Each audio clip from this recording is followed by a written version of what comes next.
This is Tommy Smith with Rattle and Hum Sports. We're here for our inaugural Dallas Cowboys Insider Show with Cowboys Insider Matthew Postins. Matthew, welcome. Thanks for joining us. Thanks, Tommy. Appreciate it. First of all, let's talk about the Cowboys' first victory, surprising victory over the Giants in Week 1. What did you take from that game? Well, I think it was a little surprising. I actually picked the Giants to win that game. I actually kind of thought they'd win it fairly easily, given all the different changes the Cowboys made on both sides of the football in the offseason.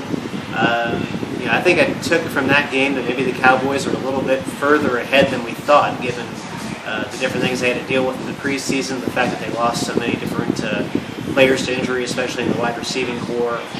Mike Jenkins never got healthy until this week. So given everything that happened during the preseason, Tommy, I was a little surprised at how much progress they seemed to make, especially as the game went on. They seemed to get better as things went on. They developed a rhythm, and they played very well by the end of that football game. They seem to close things out, which is a question that, they've had in the past. So they seem to close things out really well in that fourth quarter. They did. They still had some troubles with the 4th and 1s early in the game. I'm not really sure about the idea of running Vickers on that 4th and 1 play where they didn't get the first down. But one question we had, as you mentioned, is does this team have the ability to close out football games? And they at least showed against New York that they do have that ability. Now do they have that ability consistently? That's what we want to see moving forward. One of the big questions coming into camp was the third wide receiver. Obviously, Kevin Ogletree had a breakout game, if you could say. What do you take for that performance, and is that something that you think we'll see throughout the season from Kevin? Well, I think a couple of things you have to remember in that Giants game is, first of all, the injuries to Miles Austin and Des Bryant and Jason Witten. Kevin Ogletree got first receiver reps for basically 3 weeks. The last couple of weeks of the preseason, the week leading up to the game. So he got opportunities to get a chemistry with Tony Romo that he probably hasn't had before. And the other thing is the Giants probably game planned more for Miles Austin and Des Bryant and Jason Witten than they did for Kevin Ogletree, because to that point Ogletree had only caught 24 career passes in 3 years. So you don't scheme for a third wide receiver. That's part of the reason why he was able to exploit the Giants secondary so well last week. Now you have a Seahawks defense that's pretty good. They have a pretty good secondary. They have games worth of film on Kevin Ogletree. And you have an offense now that has a healthy Miles Austin, a healthy Des Bryant, and a healthy Jason Witten. So basically, Ogletree goes back to being the fourth option.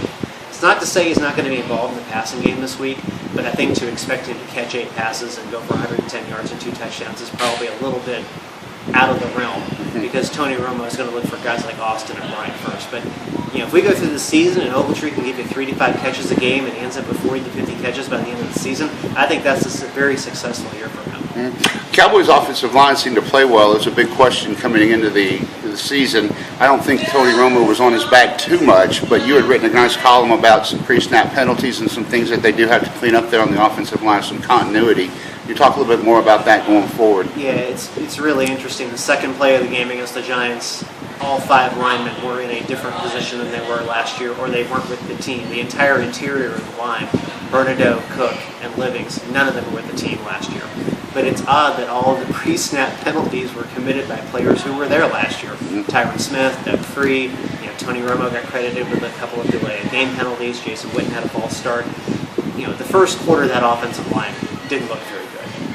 As the game went on, they got better, and that's evidenced by the fact that DeMarcus Ware had a very good game running the football. They got a good push from the interior line as the game went on, and they did a better job of protecting Tony Romo as the game went on. Romo made them look good, as he usually does, because he's able to get out of the pocket and make things happen.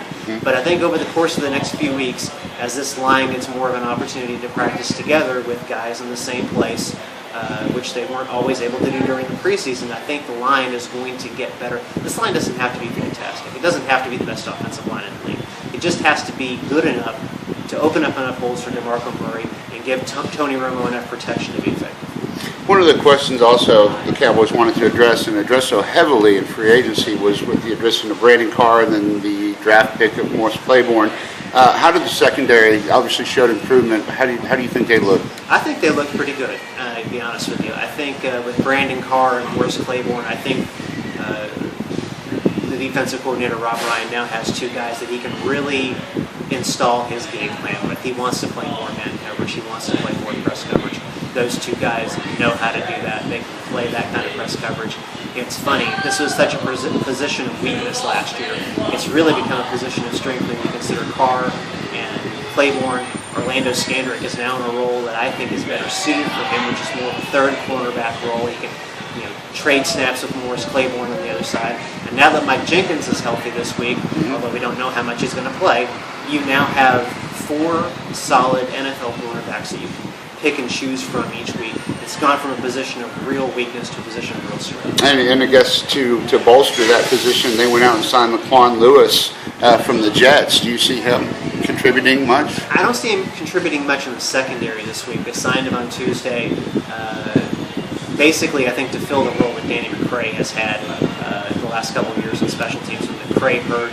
They're looking for somebody that can contribute on all 4 coverage units, and I think they believe Lewis can be that guy. What I find interesting is that they've signed a guy from the Jets practice squad who has never played a game in the NFL, but has at least played in a similar system defensively because he played under Rex Ryan in New York. So I think they're looking for him to contribute on special teams. How much he contributes, I'm not sure.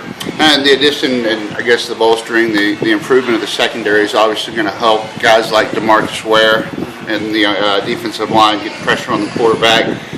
DeMarcus recorded his 100th sack in the season opener. Is he on track to be a Hall of Famer? I think he is. I wrote a piece earlier this week just kind of contrasting him with the guys that are already in the Hall of Fame.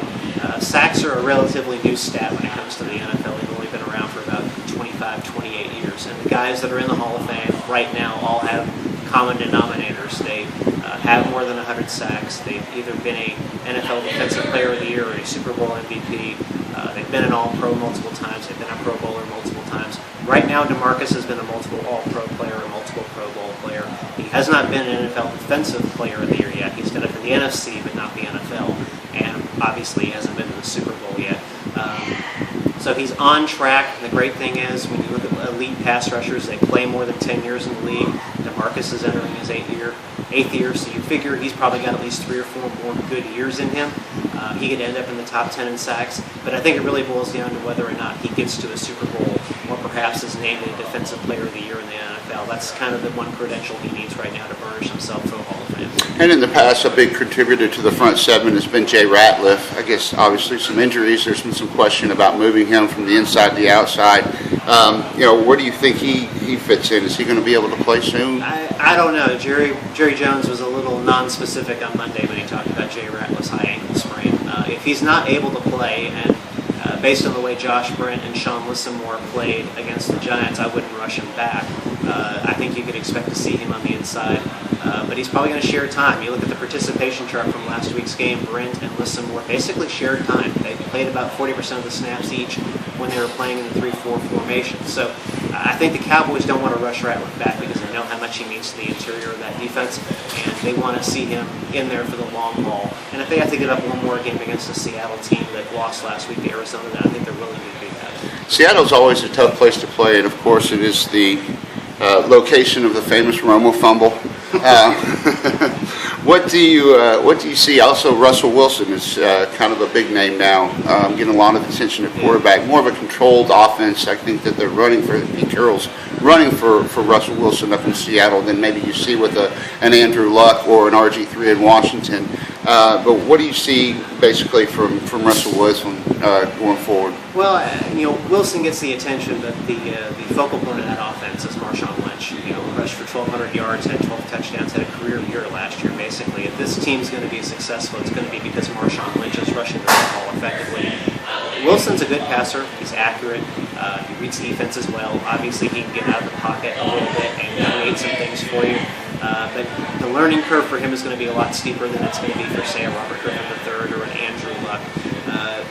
Being a third-round quarterback, he's just not quite ready to be a star, so to speak, in the NFL. So what I think you'll see from the Seahawks a lot on Sunday is running the football, trying to set up the pass. Their defense is very good. Their run defense did a very good job against Arizona last week. They gave up less than 40 yards rushing to the Cardinals. The secondary is very good. This is a team that's going to really be built more around running the football and defense until Russell Wilson can become the kind of quarterback they need him to be to execute that kind of offense Pete Carroll wants. Now, with all that said, what do you think are some of the keys the Cowboys are going to have to do to bring home a victory week Well, 2? I think first of all they got to shut down Marshawn Lynch, or at least control him. Limit his touches, limit the amount of yards he gets on each touch. Remember, he's a guy that can catch the ball out of the backfield too, so you have to account for him on passing downs as well. I think another 100-yard game from DeMarco Murray is essential. This offense seems to go along best when Murray is running the football effectively. And I think the secondary has to shut down some of Russell Wilson's options out front. He's a rookie quarterback, but he has two good veteran security blankets in Sidney Rice and Braylon Edwards on the outside. He also has a good tight end in Zach Miller. They need to clamp down on the coverage and control those receivers and make Wilson hold the ball in the pocket longer so the pass rush can get to him. And last thing, to put you on the spot, you got a prediction for the Cowboy game this weekend? I think the Cowboys win this game. I think they win it 24-17. I think with the Giants win, they've set themselves up to be 3-0 by the time they play the Bears at the end of the month. So I see the Cowboys winning this game. They match up pretty well. I think they've got better talent. It's a tough place to play. It's one of the loudest places to play in the NFL, but I think the Cowboys come out winning and end up 2-0 going into next week's game against Tampa Bay. Matthew, thanks a lot for the time. We look forward to doing this next week. Thank you.